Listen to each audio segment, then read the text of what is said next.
Imagine dying on a blood-soaked battlefield after a lifetime of betrayal and brutal survival, only to open your eyes in the body of a spoiled noble heir with unlimited potential. This isn't just another reincarnation story. This is a hardened mercenary, seizing his second chance to climb from the bottom to the absolute pinnacle of power. Today we're diving into the epic beginning of a tale where grit meets privilege, and one man rewrites his destiny. Let's jump in. Our story opens on a grim battlefield, littered with corpses. Jake, the leader of the feared Fang mercenaries, reflects bitterly on his life. A mercenary who always comes back alive is dead rate, he thinks. The real value lies in being willing to die for coin. Every day he is forced to swallow insults from arrogant nobles, enduring their provocations in silence. That's just the mercenary life. Harsh, unforgiving, and disposable. Suddenly, Jake confronts the red-haired noble commander who hired him. The nobles promise glory and titles when they need blades, but the moment the tide turns, they discard their hired dogs without a second thought. Jake sarcastically asks if he heard correctly. The commander wants the Fangs to stay behind and die so the nobles can escape. The commander confirms it coldly. He needs them to buy time until his lord is safe. He offers a massive red gem as payment, enough to keep the squad comfortable for years. Jake slaps it away in disgust. He sees the truth. They are being turned into living shields. Even if they hold the line briefly, the rebels will slaughter whoever remains, and the rebels have a special hatred for the Fangs. Flashback. We see why. In a previous battle, Jake's men played dead among the corpses. They rose to ambush and assassinate enemy commanders in ruthless, underhanded strikes.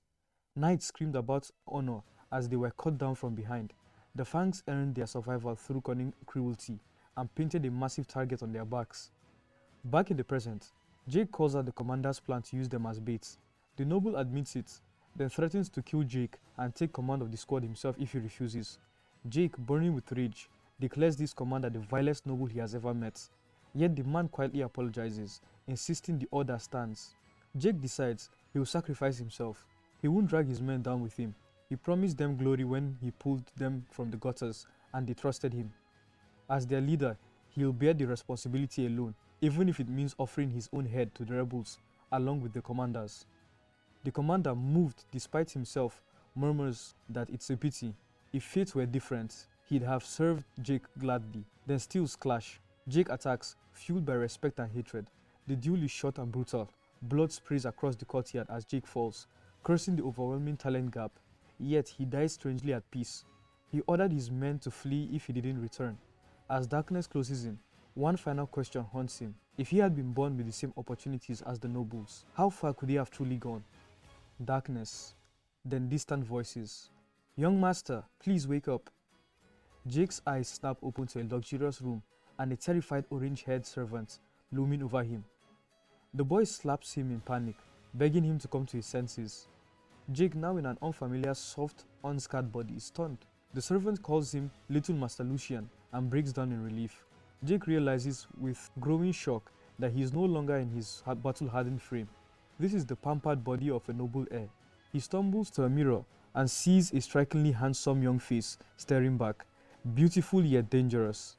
The servant, Hans, explains in a panic that he feared Lucian had lost his mind after the incident, and that it could have doomed the entire household. Jake pieces it together.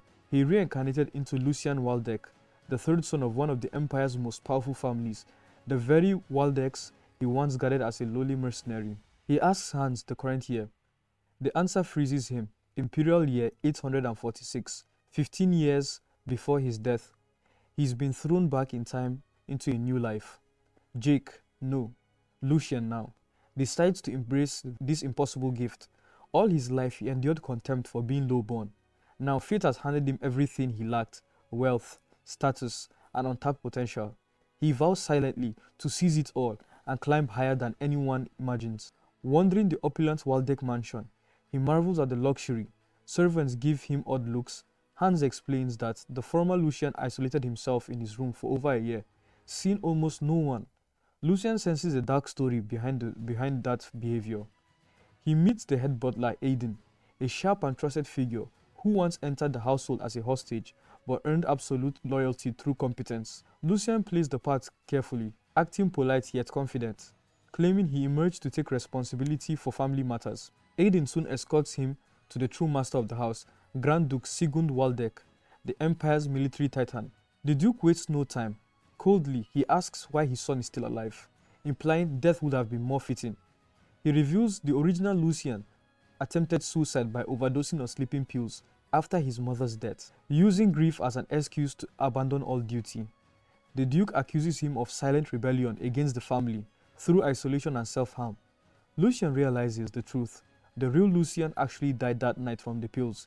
His weakened body couldn't handle the dose, and Jake's soul took over a story that was meant to end. Now facing a furious father who nearly lost a son, Lucian knows one wrong word could ruin everything: exile, disownment, or even worse. But he refuses to grovel. He admits his past mistakes, apologizes sincerely, and accepts any punishment. Then he flips the script. He declares he's done being weak. He wants to build a real future, strengthen his body, and make the Waldek name proud. He boldly reminds the Duke that a repentant son deserves a second chance and a father's support. The room falls silent. Even Aiden is stunned by the newfound steel in Lucian's voice. The Duke, inwardly shaken, admits the boy has grown bolder. He agrees to watch his actions, not his words. He orders Aiden to resume Lucian's lavish monthly allowance, a fortune by mercenary standards. Piles of gold arrive. Lucian, thrilled, sees unlimited possibility. His first goal: fix this frail body. Using knowledge from his past life, he spends the entire allowance on a rare moonlight herb and brews a crude version of the legendary nectar of the gods, the elixir that later shattered the Empire's belief that talent is fixed at birth. He knows the original recipe will soon vanish when the Alchemist Guild is destroyed in future chaos. This imperfect copy is dangerous. Most who tried it died, but for rebuilding a ruined body, it's perfect. He drinks it. Mana surges through him effortlessly, with no pain or resistance. An astonishing realization hits. The original Lucian wasn't talentless. He was a hidden genius with legendary potential.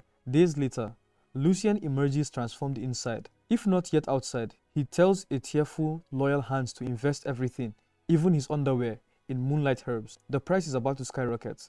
Together, they're going to rise. Feeling stronger and bolder, Lucian heads to the family training hall, a facility that dwarfs anything he knew as a mercenary. Hans warns him. The original Lucian swore never to return after being brutally humiliated by his second brother, Jordi, under the guise of training. The swordsmanship instructor, Hrik, greets him with open mockery, reminding him how he once fled in terror. He claims it's too late to learn proper swords forms because mana pathways supposedly close at 16, turning any training into meaningless dances. Lucian knows it's a lie. Pathways close around 25, designed to keep him weak and ridiculed. Instead of retreating, he turns the tables masterfully. He pretends outraged that Hrik and supposedly Jordi spread such dangerous misinformation, claiming it harms the family's strength and endangers the territory. He threatens to report it to their father for an internal investigation. Hrik panics. Then Jordi himself arrives, furious at the commotion. Jordi swiftly protects his loyal knight, framing Lucian's behavior as a childish disrespect towards the family's warriors. He apologizes to the knights on his immature brother's behalf, promising to personally discipline him. Lucian, far from intimidated, doubles down with theatrical flair. He praises Jordi's noble teachings, so sarcastically that everyone feels the sting. He declares himself ashamed of his own past weakness and vows to record his brother's wisdom on the finest silk. Privately, Lucian revels. He's using Jordi to destroy the old image of pathetic Lucian and announce that a new fearless third son has arrived. He excuses himself, reminding Jordi that their father is watching closely, and unlike Jordi, he has nothing to lose. Grabbing a terrified Hans, he flees before retaliation can begin. Walking away, Hans frets about the inevitable revenge. Lucian calms him, apologizing for the stress a foolish master causes his loyal servants. He makes a solemn promise. From now on, no one will make his people tremble because of him. He grips Hans' hands and declares, "Let's do our best together." With genius-level potential, unlimited resources, and the ruthless experience of a battle-hardened mercenary, Lucian Waldk is just getting started.